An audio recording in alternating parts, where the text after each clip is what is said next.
Heyvanlarda sinir sisteminin təkamülünə baxaq. Deməli, birinci gəlir tor şəkilli və ya diffuz sinir sistemi olaraq da testlərdə götürülür.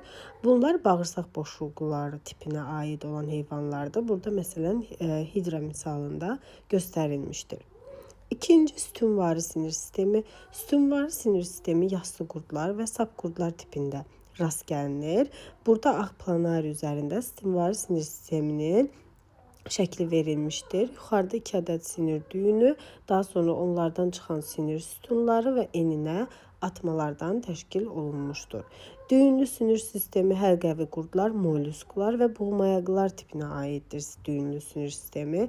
Burada soxulcanda görürsünüz ki, sinir sistemi hər deməli boğumda 1 ədəd sinir düyünü var. Udulaq yerləşən deməli boğumdan əvvəl sinir düyünləri yoxdur. Udulaq yerləşən boğumda isə 2 ədəd sinir düyünü müşahidə olunur. Daha sonra borulu sinir sistemi isə xordallar tipində rast gəlinir.